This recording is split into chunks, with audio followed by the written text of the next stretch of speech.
Boa tarde, sétimo ano, tudo bem, galera? Bom, hoje então vamos fazer a nossa reposição de aula, referente ao dia 16/10, de uma sexta-feira, e como combinado, eu farei aqui a correção da atividade 3 e atividade 4 e vou deixar para vocês concluírem a atividade 5 do nosso caderno de atividades, tá? Então a gente vem trabalhando os impactos ambientais ocorridos nos biomas da região centro-oeste, que infelizmente vem aumentando a cada ano que passa, e aí vocês vão acompanhando, né, na TV, nos noticiários da internet, enfim, nos meios de comunicação, os males, né, que o ser humano vem causando aí à natureza. E o Cerrado, por ser um bioma muito requisitado, né, e fica numa área que hoje há uma grande atividade econômica, né, como a pecuária, também a questão da mineração, enfim, a agricultura, então ele sofre esse desgaste, né, devido aí à ameaça humana e econômica que, de certa forma, no Brasil ainda não ocorre um desenvolvimento sustentável, né? Então é isso que a gente está tentando entender, como é que a gente pode não agredir tanto o meio ambiente e também não parar a produção, não parar o desenvolvimento. Bom, então, voltando aqui, na atividade 3 tem um texto e algumas lacunas para vocês preencherem com as palavras que nós temos aqui embaixo, que são palavras, né, relacionadas ao bioma do Cerrado, bioma muito presente na região centro-oeste do Brasil. Então nós temos aqui as palavras rio, cerrado, território, altitude, vegetação, mineração, São Francisco, amazônica e água. Então, com base nessas palavras aqui, a gente vai tentar encaixá-las melhor aqui no nosso texto aqui da atividade número 3. Então eu vou fazer agora a correção aqui para nós. Então, a atividade 3 encontra as palavras adequadas para preencher as lacunas do texto Cerrado, a caixa d'água do Brasil. No vídeo da aula passada, vocês viram que o Cerrado ele tem, né, esse apelido, né, um apelido muito legal, que é o apelido de ser a caixa d'água do Brasil. Por quê? Porque nele, né, tem importantes nascentes que abastecem aí rios e bacias hidrográficas, né, do Brasil, importantes bacias hidrográficas que o Brasil possui. Então vamos lá. Existe uma expressão que diz que aí a gente já vai usar aqui, o cerrado, né, a primeira palavrinha. Existe uma expressão que diz que o cerrado é a caixa d'água do Brasil, pois é nele que nascem importantes, vamos lá, importantes o quê? Importantes rios, né? Aí continuando, importantes rios brasileiros que abastecem todas as regiões do país. Isso acontece devido à sua posição central que ele ocupa no território. Depois, e a sua elevada altitude. Continuando, desse modo ele concentra várias nascentes e rios e permite o escoamento deles mais facilmente. Por exemplo, no Cerrado se concentram as nascentes do rio, vamos lá, Rio São Francisco, importante Rio São Francisco, que corre em direção aos estados da Bahia, Pernambuco e Alagoas. Também daí se originam os rios Paraná e Paraguai, que formarão a bacia do Rio da Prata, importantíssima também, na fronteira entre a Argentina e o Uruguai. Até mesmo a região se beneficia, né, das águas do Cerrado, que é o caso do rio Xingu. Além dos rios, o Cerrado alimenta as águas subterrâneas do aquífero Guarani, o maior reservatório e aqui eu quero que vocês prestem atenção agora, o aquífero Guarani já foi considerado o maior reservatório de água subterrânea do planeta. Mas hoje, né, por sorte, né, por nossa localização geográfica, descobrimos que o Brasil ele tem um reservatório maior em capacidade, né, de armazenamento de água subterrânea que o aquífero Guarani, que é o aquífero Alter do Chão, que fica na região norte do Brasil. Então, o aquífero Guarani ele não é mais o maior aquífero que nós temos de águas subterrâneas, água doce do planeta. Nós já temos um outro que fica na região norte do Brasil. Como esse texto é um pouco antigo, ele tá desatualizado, né? Isso que é legal na geografia. Então, a gente precisa estar sempre se atualizando. Então, aqui vamos fazer o seguinte, vocês vão apagar onde está escrito, além dos rios, o Cerrado alimenta as águas subterrâneas do aquífero Guarani. Aí vocês apagam aqui, ó. Um dos maiores, podem colocar aqui onde está o maior reservatório, você coloca um dos maiores, reservatório de, aí vamos usar aqui, água do continente, tá bom? Então, onde está o maior reservatório, que é o aquífero Guarani, que não é mais o maior, né? Agora é o Alter do Chão, vocês apaguem aqui o maior e pode colocar aqui um dos maiores, reservatório de aí a água do continente. Beleza? Arrumou aí? Então tá, então vamos continuar. Todo esse potencial hídrico é possível devido, em grande parte, ao que? A vegetação, que é muito importante, né, para o bioma do Cerrado. Então, vamos lá, continuando. Por isso é importante, né, a sua preservação.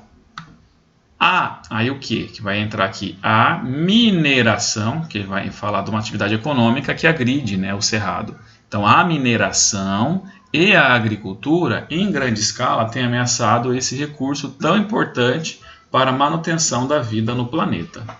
Beleza? Então, atividade 3 corrigida, vamos lá para 4. Agora sobre outro bioma muito importante, que é o Pantanal, né, gente? A gente vê também que o Pantanal vem sofrendo cada vez mais ameaças aí de incêndios, desmatamento, enfim, é uma agressão tremenda que o ser humano vem causando com esse bioma importantíssimo para a preservação da natureza, das espécies e também das atividades econômicas. Então, atividade 4, vamos lá.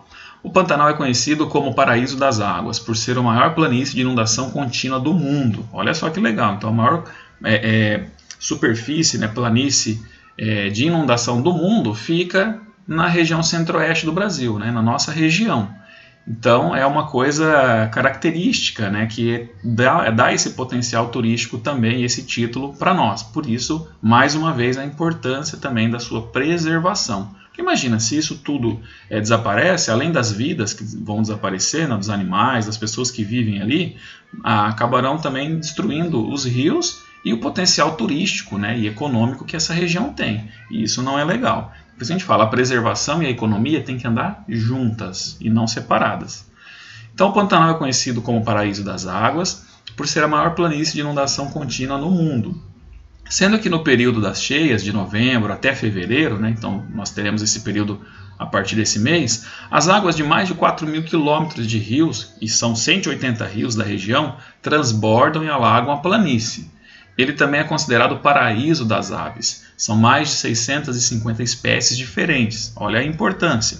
A vegetação do Pantanal varia conforme 3 tipos de áreas. Então nós vamos ter uma vegetação para as áreas alagadas, as periodicamente alagadas, né, que não são sempre, e as que não sofrem inundação. Então nós teremos uma vegetação um pouco mais rasa, né, uma vegetação um pouco com características de uma vegetação mais, digamos assim, seca, né, do ponto de vista. Então vamos lá. Então é uma área importante também porque tem a transição entre a floresta amazônica e o cerrado e o Chaco boliviano. Então todo bioma que faz transição, porque um bioma não acaba de uma vez e não começa o outro, ele faz uma transição, né? Nós vamos tendo mudanças de paisagem, mudanças de microclimas, né, que vão sofrendo alterações até chegar no outro bioma. Se você corta isso no meio do caminho, né, igual no caso do Pantanal, que é um bioma de ligação de um maior com o outro maior também, no caso da Amazônia com o Cerrado, ele fica ali nessa transição. Se você altera isso, você altera o fluxo dos 2 biomas maiores, e isso gera um impacto muito maior. Tá vendo como que a coisa é grande? É uma coisa assim que é muito interligada. A natureza, ela tem uma dinâmica muito interligada, que se o homem ele entra no meio e faz essa alteração, o impacto que ele causa é muito grande, não é apenas um impacto local, né, como nós já vimos na outra atividade. Esse impacto ele acaba gerando problemas em áreas muito distantes daquela que ele está causando mal. Então, o Cerrado, o Chaco boliviano e a Amazônia são importantes biomas dependentes, né, digamos assim, da transição do bioma do Pantanal. E o fato que proporciona diferentes paisagens, realmente. Cada região que você anda no Pantanal, dependendo da área de transição, você vai ter paisagens diferentes. Vamos lá para a pergunta que não quer calar. Observe atentamente as imagens Pantanal 2019 e 2020. Vamos colocar aqui, ó, 2019, aqui na esquerda, e 2020. Olha só o impacto na mesma região que foi causado em um ano. E comente a seguir o que pode ter ocorrido para essa transformação da paisagem. Então a gente pode ver, né, pessoal, que houve aqui, né, intensa atividade humana que pode ter sido causada através de incêndios ou também de desmatamento, né, geralmente para fins de mineração ou na questão, né, que é o que mais ocorre no Pantanal, é a criação da pecuária, né, do gado bovino, a pecuária extensiva. Então há uma queimada, há um desmatamento e depois essa área é ocupada por pastos e gados. B. Quais consequências ao meio ambiente esse tipo de transformação pode trazer? Bom, várias, né? Várias consequências negativas ao meio ambiente, desde a extinção de espécies de animais, a extinção de rios, né? Você acaba, quando você tira a vegetação que protege todo o curso de um rio, você acaba fazendo um processo acelerado chamado de desertificação. Então essa área aqui ela pode virar um deserto. Você acaba assoreando o rio, você mata esse curso, você acaba com a vegetação que traz umidade e chuva nessa região, e aí esse solo fica empobrecido, se não houver um replantio, né? Geralmente vai dar espaço para pastos, mas esses rios aqui acabam sofrendo degradação. Então a gente acaba destruindo espécies de animais, espécies de plantas, né? E também destruição dos rios, e gerando impacto negativo no turismo. Letra C. Comente as consequências que os indígenas e a população ribeirinha podem ter sofrido com essa destruição. Também, eles acabam sendo expulsos dessa região, acabam tendo que morar em regiões onde eles não têm vínculo nenhum, né? Não tem digamos assim, não consegue desenvolver a atividade que eles vinham desenvolver nessa área, e aí acaba morando, né, de uma maneira inadequada, sofrendo aí com problemas tanto de desemprego, de saúde, problemas psicológicos, né, porque ele foi retirado assim da sua área que ele tem raízes, sem a sua vontade, né? Uma coisa é quando você tem vontade de ir para outro lugar, procurar um outro emprego, mudar de vida. Outra coisa é você tá no meio de um lugar que está pegando fogo, ou de pessoas que estão chegando ali desmatando, até mesmo fazendo crimes, né? Atirando, enfim, te expulsando dali. Imagina, você está no meio de uma guerra, né? Em pleno Brasil.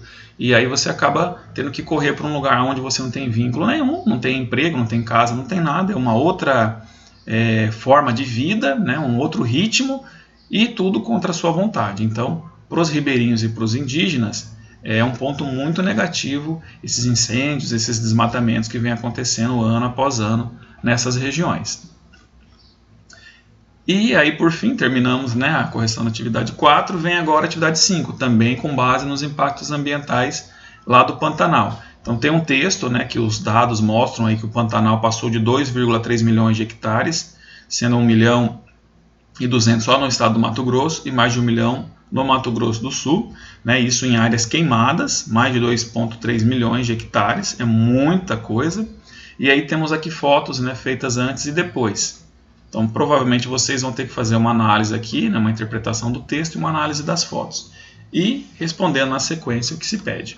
Próxima aula eu faço a correção e a gente volta a tocar nesse assunto delicado e triste, né? Um assunto muito frequente aí no Brasil, né? Um país tão rico em biodiversidade, tão rico na natureza, mas que se não tiver um controle, né, um uso adequado, a gente acaba perdendo uma das coisas que são as maiores riquezas, né, que nós possuímos.